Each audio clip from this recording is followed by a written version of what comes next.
dia, pessoal, tudo bem? Espero que você esteja bem aí. Assunto novo, vamos dar continuidade aí a respeito do estudo dos gases. Você viu agora há pouco aí um vídeo com a introdução, a parte teórica aí, falando a respeito dos gases. E para isso a gente vai dar uma relembrada aí em algumas definições dessas características de gases.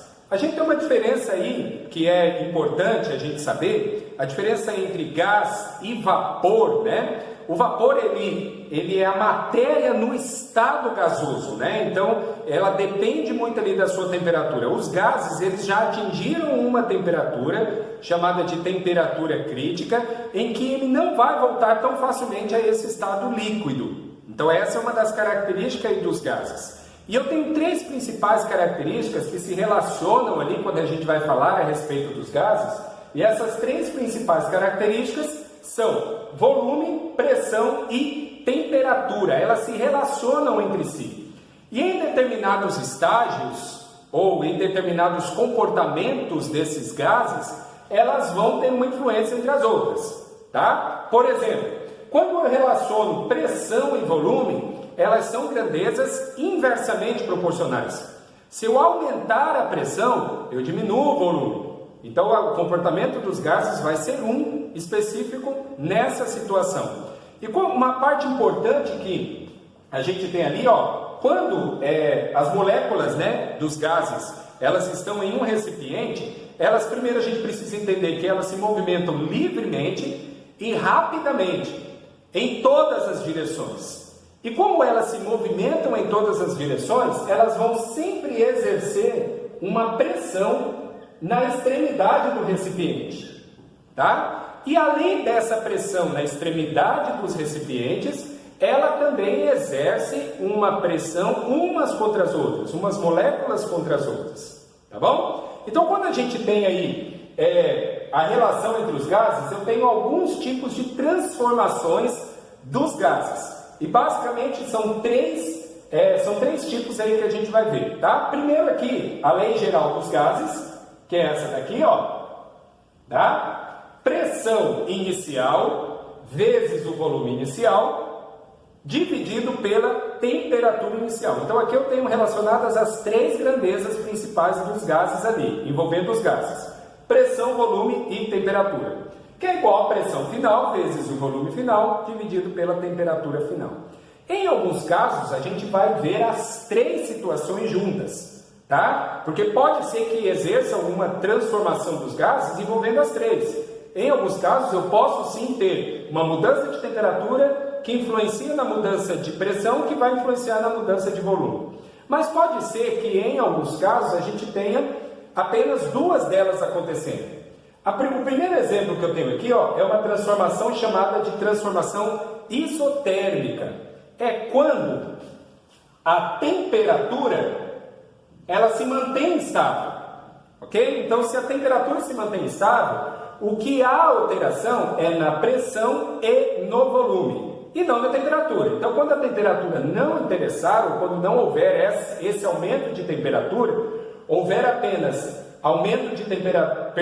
houver apenas a mudança de pressão, alteração de pressão e de volume, é chamado de transformação isotérmica. A temperatura se mantém estável, o que altera é pressão e volume. Como pressão e volume são grandezas inversamente proporcionais, o que eu tenho aqui, ó? Se eu aumentar a minha pressão, eu diminuo o meu volume. Olha só o que acontece aqui, ó.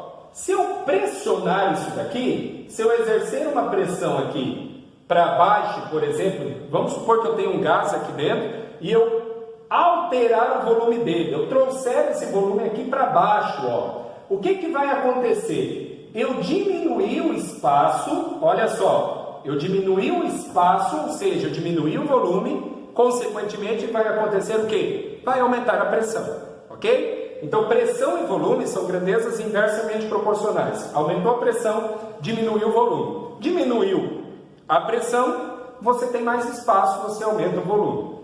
Nas transformações isotérmicas, a temperatura ela não influencia ali, ok? Nos casos das transformações isobáricas, bárica vem de pressão, ok? Então, pressão.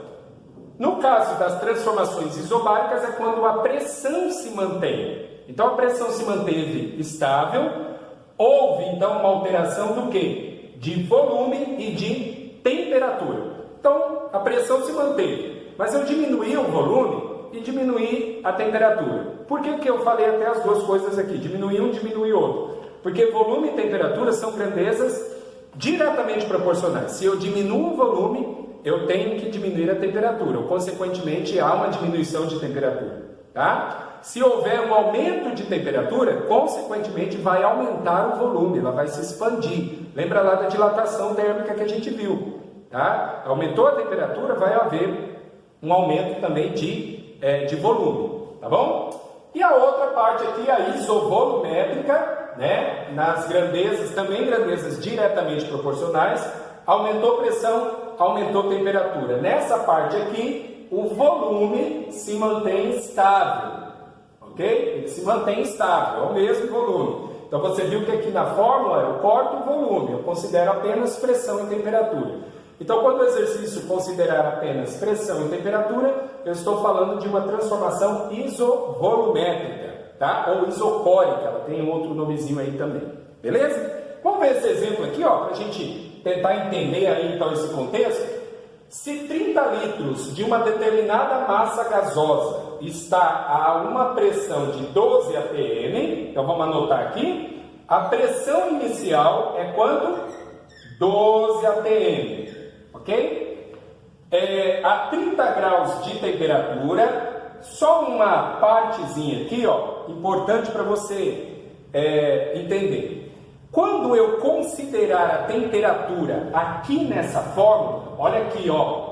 Quando eu considerar essa temperatura, a temperatura oficial, a unidade de medida oficial de temperatura para os gases, ela é sempre em Kelvin, ok? Então a temperatura, ela tem sempre que estar temperatura, né? Troquei aqui. Temperatura, ela vai sempre estar em Kelvin. Então, quando houver a necessidade de você usar a temperatura, você tem que transformá-la em Kelvin, beleza? No nosso caso aqui, a pressão de 12 atm está a uma certa temperatura de 30 graus. Só que aqui eu não vou usar a temperatura. Por quê? Olha só como continua o exercício. Ao sofrer uma expansão, o quê? Isotérmica. Quer dizer que a temperatura se manteve, ela está estável, então eu não preciso usar.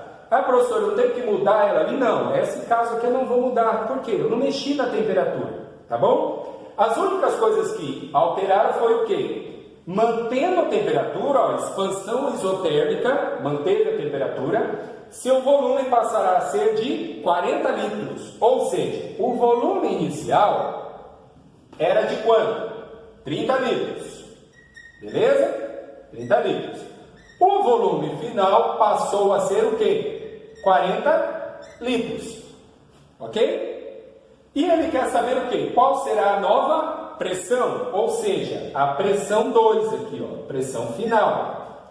Qual fórmula que nós vamos usar? Essa daqui, ó, variação isotérmica, tá? Então, pressão 1 vezes o volume final, ou seja, pressão inicial vezes o volume inicial, é igual a pressão final vezes o volume final. Pronto, só substituir, ok? São grandezas inversamente proporcionais, tá? Pressão inicial vezes o volume inicial é igual a pressão final vezes o volume final, ok? Então a pressão inicial ali era de 12 vezes o volume que era de 30, a pressão final que é a que eu quero saber, vezes o volume final, que foi de 40 litros. Resolvendo aqui, ó, 360, o 40 vai para o outro lado, dividindo. Então, a pressão final aqui vai ser de 9 atm. Ok? Então, a gente viu ali, ó, o volume era de 30, ele aumentou o volume, foi para 40. Se o volume aumentou, a minha pressão tinha que diminuir. Ela era de 12, foi para 9 atm. Beleza? Próximas aulas a gente vai estar fazendo aí mais alguns exercícios para fixar essa ideia aqui da lei dos gases e das suas transformações. Valeu, queridos. Um abraço.